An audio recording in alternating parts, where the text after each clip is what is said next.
მოგესალმებით გიგ გურუზე. 3 წელი ველოდებოდით ამ მომენტს და მინდა გითხრათ, რომ ლოდინი ამათ ნამდვილად ღირდა. დღეს ცოტა განსხვავებული ექსპერიმენტული ვიდეო გვექნება. თუ აქამდე ჩემგან შეჩეული იყავით უფრო დალაგებულ აკადემიურ ვიდეო ესეებს, ამ ვიდეოში ამ ფორმატს გვერდზე გადავდებთ, რათა ვიმსჯელოთ მეხუთე სეზონის პირველ 4 სერიაზე, რომელმაც იმდენი კითხვა დაგვიტოვა, რომ უბრალოდ თხრობა საკმარისი არ არის. ჩვენ გვჭირდება მსჯელობა და თეორიების დეტალური ანალიზი. ეს იყო ზუსტად ის უცნაური ამბები, რომელმაც პირველ სეზონზე შეგვაყვარა თავი. ოღონდ უფრო მასშტაბური და უფრო ბნელი. ამ ვიდეოში ვეცდები პირველი 4 სერია მაქსიმალურად გავშალო და განვიხილავ, რატომ არის მეოთხე ეპიზოდის ჯადოქარის ფინალი ყველაზე დიდი გარდატეხა სერიალის ისტორიაში და რატომ გახდა უილ ბაიერსი ყველაზე საშიში ფიგურა დაფაზე. როგორც ცვლის ბროდვეის სპექტაკლი პირველი ჩრდილი ყველაფერს, რაც აქამდე ვეკნას შესახებ ვიცოდით. და მთავარი ინტრიგა, საით მიდის ფინალი, დროში მოგზაურობისკენ თუ ჰარი პოტერის სტილის დასასრულისკენ. იმედია თქვენს ჩემსავით მოუთმენლად ელით სერიალის დასასრულს. მოიმარაგეთ სასუსნაოები და იყავით ფრთხილად, რადგან წინ უამრავი სპოილერი დაგხვდებათ.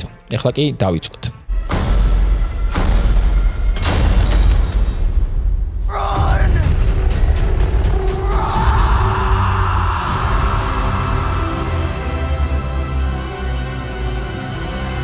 სანამ უშუალოდ თეორიებზე გადავალთ, მოდით ჯერ მოკლედ შევაჯამოთ სეზონის პირველი ნახევარი. სიტუაცია ასეთია: 1987 წელია. მეორე სეზონის მოვლენებიდან 18 თვეა გასული. ჰოუკინსი სრული სამხედრო კარანტინის ქვეშაა. გახსოვთ ტერმინატორის სარა კონორი? სწორედ ეს მსახიობი, ლინდა ჰემილტონი, გვევლინება გენერალ დოქტორ კეის როლში, რომელიც ამოტრიალებულ სამყაროში ლაბორატორიას მართავს, ექსპერიმენტებს ატარებს და 11-ს ეძებს. ჩვენი გუნდი კი ფარულად მოქმედებს. ჰოპერი სამხედროების სატვირთოთი იპარება პორტალში. დანარჩენები კი ზევიდან აკვირდებიან, მაგრამ ყველაფერი ირევა, როცა უილს ხილვები უბრუნდება. ირკვევა, რომ 1993-ში დემოგორგონმა უილი კი არ დაიჭირა, არამედ ვეკნასთან მიიყვანა, რომელმაც მასში რაღაც მასა ჩანერგა და ახლა უილი ვეკნას და დემოგორგონების თვალებით ხედავს სამყაროს. მაიქსა და ნენსის პატარა დას, ჰოლის მეგობრდება ვიღაც უცნობი, სახელად მისტერ რა არის, მისტერ What's It, რომელიც თურმე ვეკნაა. ეს სახელი რეფერენსია წიგნზე დროის ნაპრალი. საბოლოოდ დემოგორგონი მათ სახლში უვარდებათ. უილერების მშობლებს სასტიკად უსწორდება და ჰოლის იტაცებს. 11 და ჰოპერი მათ კვალს მიყვებიან, მაგრამ აწყდებიან უზარმაზარ ხორცის კედელს, რომელიც ამოტრიალებული სამყაროს ჰოუკინს წრედ აქვს შემორტყმული.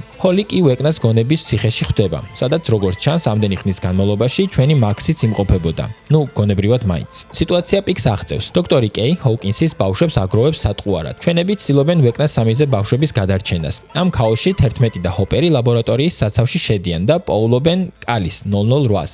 გახსოვთ მეორე სეზონიდან, ისიც აქ აღმოჩნდა. პარალელურად გვაქვს ძალიან ემოციური მომენტი უილსა და რობინს შორის, სადაც რობინი უილს გულის გადაშლაში ეხმარება და ეს მომენტი მეოთხე სერიაში გარდამტეხი აღმოჩნდება. ბოლო ბრძოლა სროლის სიგიჟეა. ვეკნა ჩნდება ახალი აბჯრით, რომელიც ვფიქრობ გაცილებით ჯობია წინა სეზონისას, სადაც უფრო ღიპიანი კაცის ვიზუალი ჰქონდა. ის კლავს ჯარისკაცებს და იტაცებს დანარჩენ ბავშვებს. უილი ცდილობს წინააღმდეგობის გაწევას, მაგრამ ვეკნა მას არ აღიქვამს თავის მეტოქეთ და მიდის. და აი აქ ხდება მთავარი გარდატეხა. უილი იყენებს ვეკნასთან კავშირს, იღვიძებს ფსიქოკინეტიკურ ძალებს და დემოგორგონებს ანადგურებს. ბოლოს კი ცხვირიდან სისხლს იწმენს. ის ოფიციალურად ჯადოქარია, როგორც ამას სერიის სახელიც გვიმხელს. ვეკნამ შეიძლება ბრძოლა მოიგო და ბავშვები წაიყვანა, მაგრამ უილმა დაანახა, რომ თამაშის წესები შეიცვალა. შეგახსენებთ, რომ ეს მხოლოდ მოკლე მიმოხილვა იყო, უფრო დეტალურ გარჩევას და ყველა მინიშნებების განხილვას სეზონის ბოლოს შემოგთავაზებთ. ასე რომ გამოიწერეთ არხი და არ გამოგჩეთ სიახლეები. ახლა კი მოდით გადავიდეთ უშუალოდ ეპიზოდების განხილვაზე და ვეცადოთ გავცეთ პასუხები ყველაზე მნიშვნელოვან კითხვებს. როგორ აქვს უილს ძალები?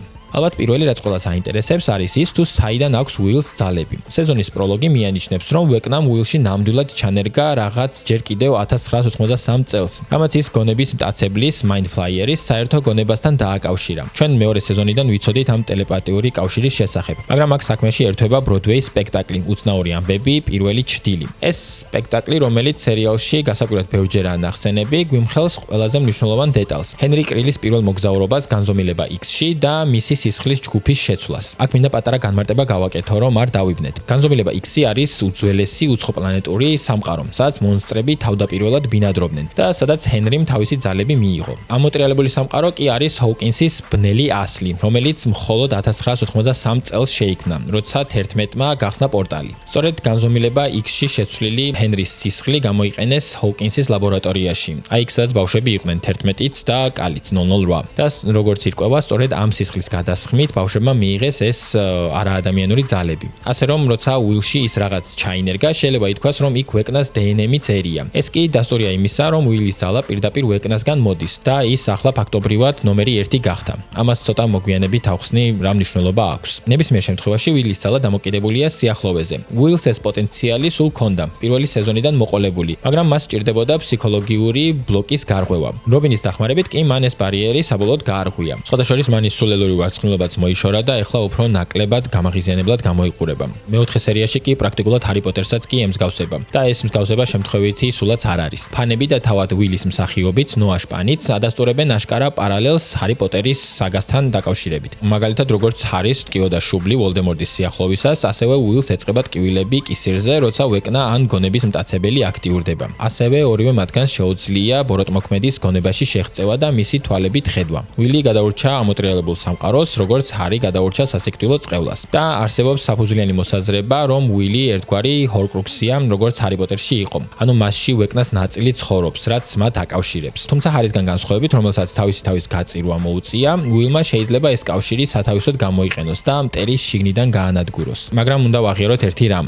ეს ძალები კარგი არ არის. ისინი მოდის ვეკნასგან, განზომილება X-ისგან და შესაძლოა გონების მტაცებლისგანაც. ეს ქმნის დიდ საფრთხეს, რომ უილი შეიძლება დამოკიდებული გახდეს ამ ძალებზე, რაც შეიძლება მისთვის სავალალოდ გამოვიდეს მომავალ სერიებში. რატომ 12 ბავშვი?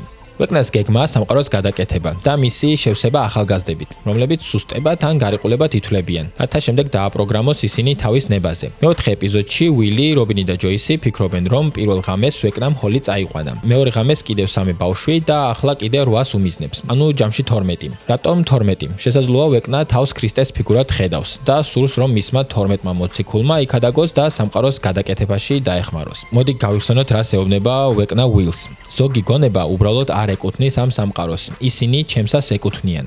შესაძლოა ვეკნამ უილი თავდაპირველად იმიტომ აირჩია, რომ ბაიერსის ბავშვი მას ყველაზე მეტად აგონებდა საკუთარ თავს. როცა ბავშვი იყო ჰოუკინსში 1959 წელს. შემჩნევდით, რომ ვეკნა არ კლავს უილს და არც თან მიჰყავს. ძმები დაფერების თქმით, რომლებიც ამ სერიალის შოურანერები არიან, ეს იმიტომ ხდება, რომ ვეკნა სათანადოდ არ აღიქვამს უილს. გარდა ამისა, 12 ბავშვი შესაძლოა პირდაპირ კავშირში იყოს საათთან, ვეკნას მთავარ სიმბოლოსთან. 12 ბავშვი საათის ციფერბლატის 12 საათს შეესაბამება. ასევე უკვე ნახსენები ბროდვეის სპექტაკლიდან ვიგებთ, რომ უილი პირველად როცა მოხვდა განზომილება X-ში, მან იყო ზუსტად 12 საათი. და თუ ჰოუკინსის გარშემო არსებული კედელი მართლაც წრიულია, როგორც დასტინმა დათვალა, მაშინ ეს 12 ბავშვი შესაძლოა განლაგდეს როგორც ციფრები საათზე. ცენტრში კი ლაბორატორია იქნება. საიდან არიან ჰოლი და მაქსი? მაქსმა ეს ადგილი, სადაც იმყოფებიან, აღწერა როგორც ერთდროულად მოგონება და ციხე. კონკრეტულად კი მოგონება, რომელიც 1000 სხვა მოგონებაშია მოქცეული. იდეა იმაშია, რომ სხვებთა სხეულები, რომლებიც ვეკნამ ხორცის კედელზე მიაკრა, ფიზიკურად იქ არის, მაგრამ მათი გონება სადღაც სხვაგანაა, გონებრივ სივრცეში. ჰოლი მაქსისგან იგებს, რომ კომაში ჩავარდნის შემდეგ მან ჰენრი კრილის გონებაში გაიღვიძა.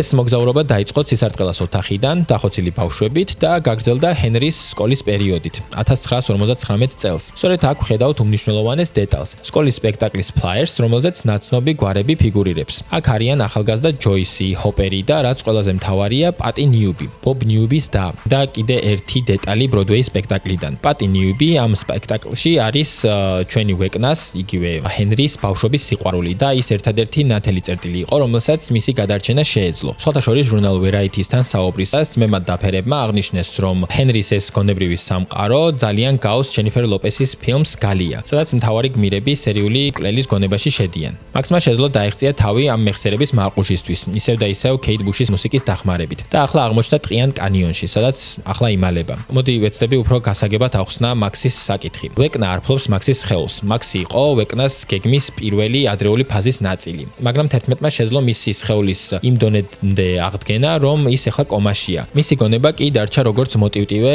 ცნობიერება ვეკნას ფსიქიკაში, რაც შეიძლება მის გონებას აქცევდეს ერთგვარ ბაქტერიად ან ვირუსად ვეკნას გონებაში, რომელსაც ის ვერ აკონტროლებს. ამიტომ მაქსი თავისუფლად შეიძლება იყოს ვეკნას დამარცხების მთავარი გასაღები შიგნიდან. რა დაემართა ჰენრის? მესამე კითხვა კი არის, თუ რა დაემართა ჰენრის გამოქვაბულში და რატო შეეშინდა მას ასე ძალიან მან შესვლის. ეს დეტალიც პირდაპირ ბროდვეის სპექტაკლიდან მოდის და ვფიქრობ საკმაოდ საინტერესოა. სპექტაკლის მეორე მოქმედებაში ვიგებთ, როგორ დააარსა დოქტორმა ბრენერმა ნევადას ექსპერიმენტი, რათა გაეგო რა დაემართა მამამისს ხომალდ ელდრიჯზე. თავად ელდრიჯის ხომალდი არ არის სერიალის გამოგონილი მოვლენა. ეს არის 40-იანი წლების შეთქმულების თეორია. მოკლედ რომ თქვა, იყო რაღაც ფილადელფიის ექსპერიმენტი, სადაც სხვათა შორის აინშტაინიც კი ღებულობდა მონაწილეობას და შეთქმულების თეორიის მიხედვით ეს ხომალდი რაღაც დროის განმავლობაში იყო გამქრალი. და ზუსტად მსგავსი სიუჟეტი აქვს გადმოღებული ამ ბროდვეის სპექტაკლს. ოღონდ იქ ეს გაუჩინარებული ხომალდი აღმოჩნდება განზომილება X-ში, სადაც ყველა დაიღუპება კაპიტანის გარდა. ეს კაპიტანი კი ბრენერის მამაა. და სწორედ ამ მოვლენით გატაცებულმა ბრენერმა გადაწყვიტა ნევადას ექსპერიმენტის დაწყება,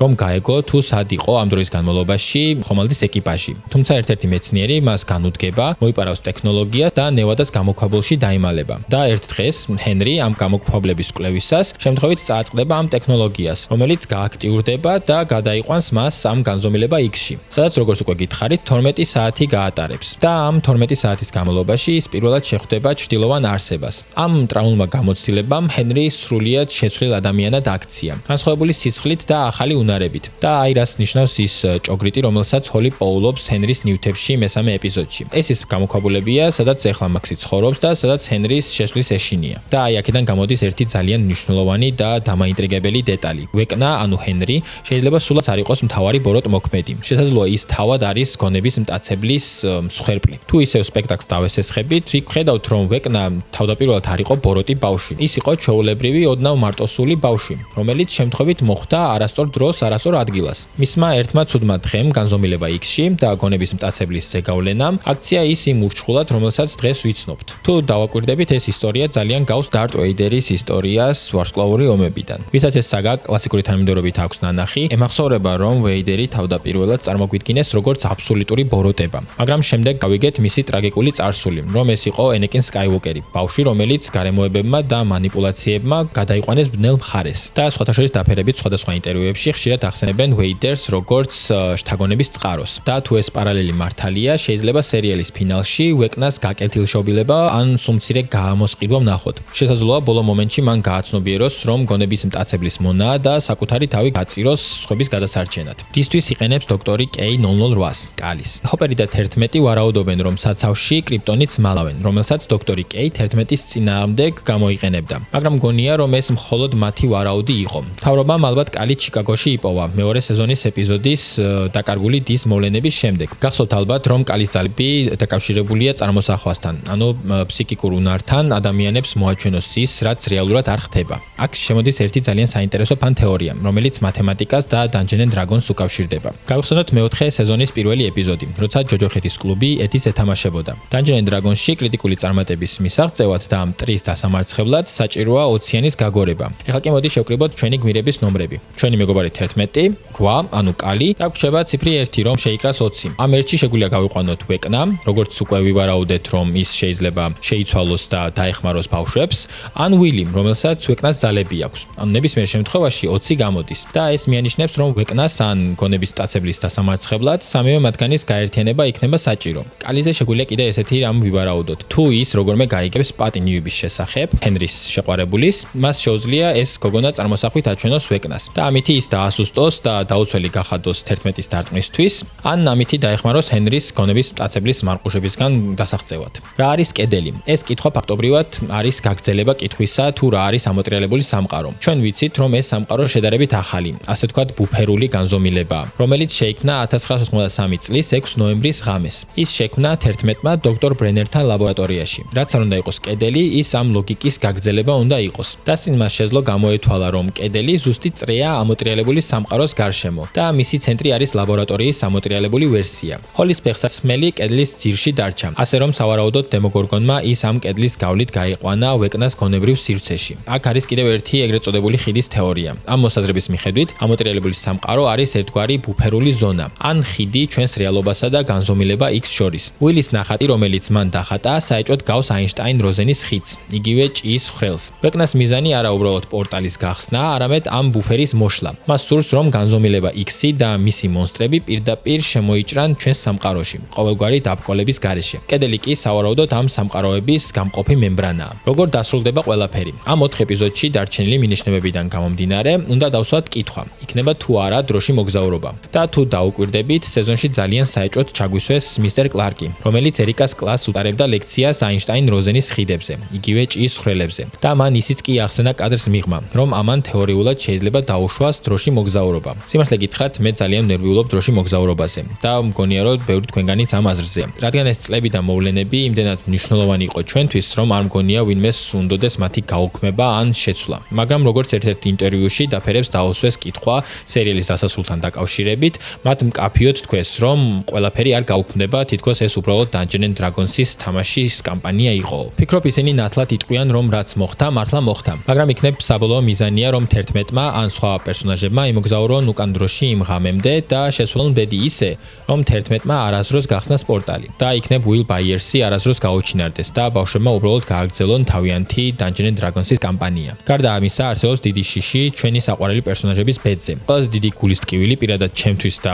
ალბათ ბევრი თქვენგანისთვის იქნება სტივის სიკვდილი, რომელიც ძალიან საეჭვოდ ცოტა ხანი ჩანს ტრეილერში. არადა ის ბევრისთვის საყვარელი პერსონაჟია. განსაკუთრებით კი შოკი იქნება თუ ამას ახალი წლის ღამეს გააკეთებენ. როგორც მოგეხსენებათ, ფინალი, ანუ მთავარი ბოლო სერია გამოდის 31 დეკემბერს და უბრალოდ წარმოიდგინეთ, რომ ახალი წლის საღამოს ესეთი საჩუქარი გაგვიკეთონ სერიალის შემქმნელებმა. თუმცა სიუჟეტურად მგონია, რომ საქმე მართლა მაკეთკენ მიდის და ალბათ უფრო ტრაგიკული იქნება თუ სტივის სიკვდილის მომენტში ჩაერთვება თვითონ სტივის მსახიობის სიმღერა, რომელიც ძალიან ტრენდში არის ახლა როგორც TikTok-ზე და ისევე YouTube-ზე. ალბათ ბევრი ფანი მიხვდა რა სიმღერას გულისხმობ. ასევე შესაძლოა Will-ის სიკვდილიც, რომელიც სავარაუდოდ ბოლოში ვეღარ გააკონტროლებს თავის ძალებს და სხვების დასაცავად თავს გაწირავს. მეორე მხრივ მგონია, რომ ყველაზე მეტი შანსი გადარჩენის აქვს Max, რადგან არ მგონია ამ გოგოს ამდენი ხანი მარტო იმიტომ აწვალებდნენ, რომ ბოლოს ისევ მოეკლათ. ყველას ჩამოთვლა რომ არ გავაგრძელო, თუ ხალხისგან ინტერესი იქნება, შეგვიძლია ამაზე ცალკე პატარა tier list-ის ვიდეო გავაკეთოთ, სადაც ჩამოვთვლით, რომელ პერსონაჟებს აქვს უფრო მეტი შანსი გადარჩენის და რომელს არა. და ბოლოს ინტერნეტში პოპულარულია კიდევ ერთი ეგრეთ წოდებული დონი დარკოს თეორია. ამ ვერსიით Will-ი შესაძლოა დაბრუნდეს დროში, იმ საბედისწერო დღეს, 1993 წლის 6 ნოემბერს და გააკეთოს საბოლოო არჩევანი. გაწიროს საკუთარი თავი, რათა პორტალი არასდროს გაიხსნას და ეს კოშმარი არასდროს დაიწყოს. ეს წაშლიდა სერიალის მოვლენებს, მაგრამ გადაარჩენდა ყველას სიცოცხლეს. მოკლედ, სულ ეს იყო ჩემი ვარაუდები და თეორიები. ეპიზოდების დეტალური გარჩევა და მინიშნებების განხილვა არხზე დაიდება უმალვე, როგორც კი სეზონი დასრულდება. ეს კი 31 დეკემბერს არის დაგეგმილი და იმედი მაქვს, რომ ახალი წლის ღამეს დაფერები არ მიქარავენ და არ გადაიკიდებენ მთელ სამყაროს ცუდი ფინალის შემთხვევაში. გთხოვთ არ გაიმეოროთ Game of Thrones-ის შეცდომა. თქვენ კი მადლობა მოთმინებისთვის. მიემედია მოგეწონათ განხილვა, დაწელეთ კომენტარებში თქვენი აზრები. გამოიწერეთ არხი, რომ არ გამოგცეთ სიახლეები. ყველაფერი დამთავრდება, ბოლოს მინდა ერთი დიდი ვიდეო ესე გავაკეთო მთლიანად სერიალის შესახებ და მის ფენომენზე. იმედია საინტერესო იქნება. მე კი ამითი გემშვიდობებით, მომავალ ვიდეომდე. ნახვამდის.